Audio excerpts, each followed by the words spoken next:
guys dito. Kamusta naman SM sa Tarlac? And personally, I've been following you guys on your journey. Kahit kakapalik ko lang galing abroad. Hindi ko tayo. I've been following you guys on your journey. And the more that I see you guys, the more that you're growing as artists talaga. Nag-iiba na yung charm ninyo from rookies to now medyo experienced na ng artists. And I'm so proud of you guys. Pero diba, pagka narinig niyo yung Ghost, meron siyang it reminds you of a second generation K-pop song. Tama po ba? Ayan. But with Filipino flavor, syempre. So, since it's been a while, grabe tagal natin hindi nagkita, it's been a while. How have you guys been? Si John ang tatanungin natin. Na-miss ko kayo lahat, sobra.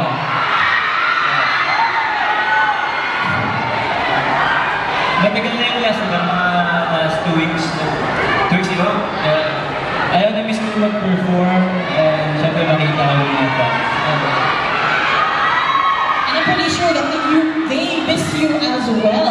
Pero, may nakita din akong article kanina habang papunta tayo dito sa SM City Tarlac. We saw the released article from Billboard PH and I saw the pictures too. So, kamusta naman yung experience?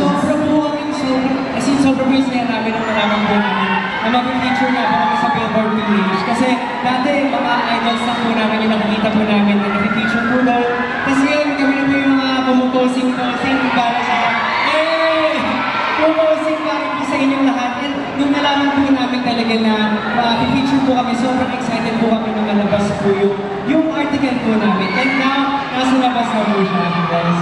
Ayan, dahil excited sila dun sa experience, kailangan mabasa nyo din. Kung hindi nyo pa nababasa, it's on Billboard PH. Yes. Ate, ito, speaking of excitement, sino dito yung nakasubaybay sa Work Trainees na series namin sa TikTok? Excited ba kayo sa Work Idols? Yes, kasi nag-debut na kami. Gusto nyo bang sumama sa Work Idols TikTok namin? Nakuha natin patagalin. Sa mga nasa second floor po, magpa-fresh na po ka na, mag-makeup na po kayo. Kasi mag-video po na kayo ngayon ng TikTok. Ayan, nabulol po nga si El. So, kaya pwede ba namin kayong ma-represent ng malakas na sigaw? Sobrang lakas na sigaw po. As dinarinig sa Mindanao, ganun lagos. Okay, parinig ko nga. 1, 2, 3. Parang kayo pa na mas malakas. Sigaw sa ba? 1, 2, 3.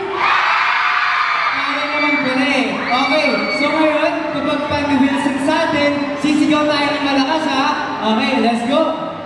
On your cue, Wilson. English. Okay. Quiet mo muna. Okay, ready? Ready. Rolling in 3, 2, 1. 3, 2, 1. So, isa na po. One more percent, guys. Okay? Dapat fresh kayo dapat ha? Okay, game. 3, 2, 1. Let's go!